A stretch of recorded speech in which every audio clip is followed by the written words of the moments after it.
This is Real Estate 360. I have the pleasure of having Alec Tarberry from Boston Realty Advisors. Alec is the director of the retail team. Welcome.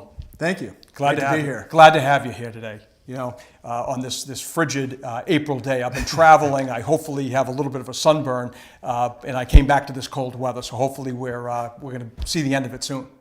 Yeah. You look great to me. Good. So Boston Realty Advisors, you guys are the go-to retail guys in downtown Boston.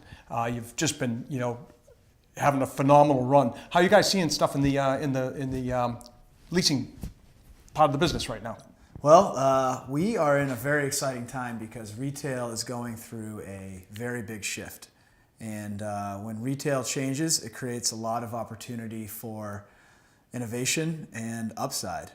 And so we think of it as being at an inflection point right now. For sure. And those who are able to figure out what the future is, it can be very exciting. Where do you see, I see so many different trends, both positive and negative. I have some retail properties myself out in the suburbs, and we're forever asking ourselves, you hear things like the retail ice age. So there's that whole dynamic of certain retail related businesses that will get absorbed by the Amazons of the world and whatnot. But there's this whole new, need for other types of retail, which, so it's just a lot of dynamics happening in the retail space. Yeah.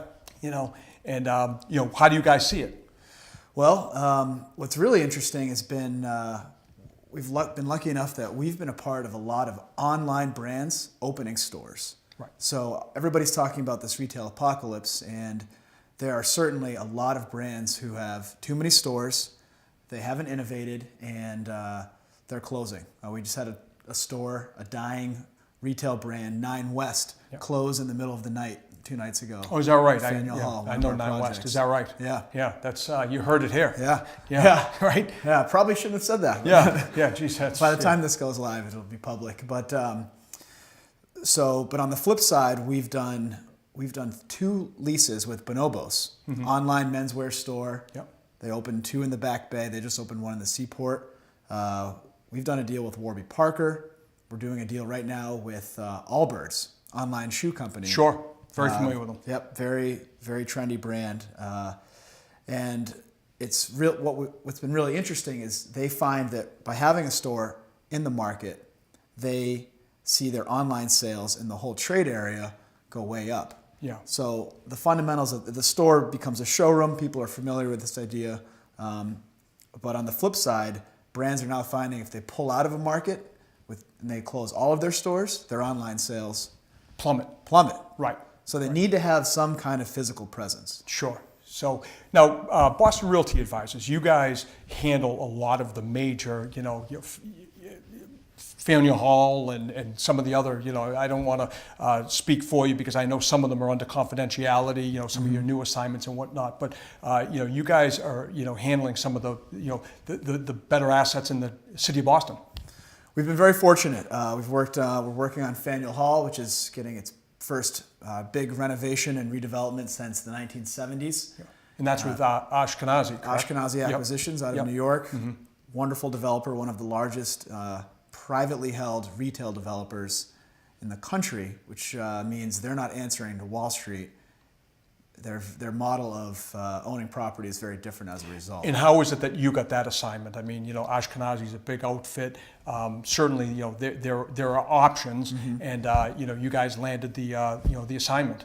Yeah. So they saw our past work. We've done some work in the Back Bay for. We did the redevelopment of one of the major malls in Boston, which I can't say, but maybe you can guess. It was a recent redevelopment. We did a large portfolio on Newbury Street for Jamestown Properties. Yep. Another really innovative developer. Has 28 buildings on Newbury Street, and they liked our approach with finding a mix of great food, emerging retail brands like the Bonobos and Warby Parkers of the world, and then the local and regional brands.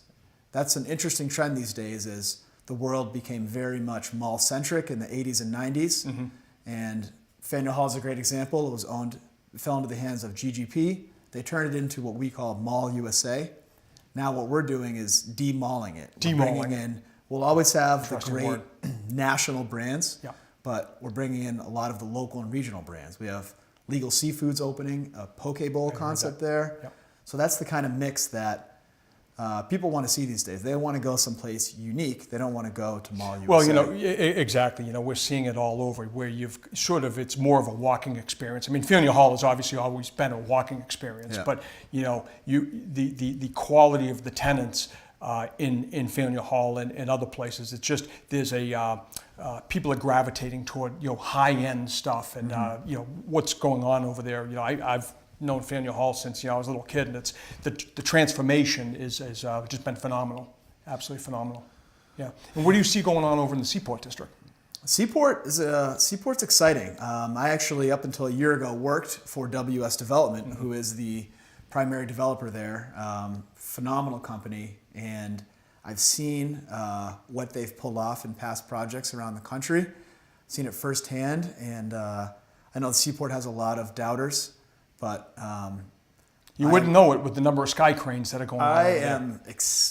I can't wait to see what the Seaport turns out like. Yeah. I was driving to the airport last night, and I kind of taking my shortcut through, and I just reflected on how years ago that was literally a place where people used to park their cars. Yeah. And they'd walk over to the financial district, and now, I mean, it's a city unto itself. I mean, I had some time to kill, so I pulled over, and just the number of people, sort of that work, live, play, just the hustle and bustle of the life over there is just phenomenal. Yeah, and I think there are two things that are really exciting about the Seaport that a lot of people don't realize. One is that WS Development bought the rest of the land. So basically, up until now, they only owned the ground level. And then there was another developer who was just building a glass tower. So as a result, the architecture isn't very exciting.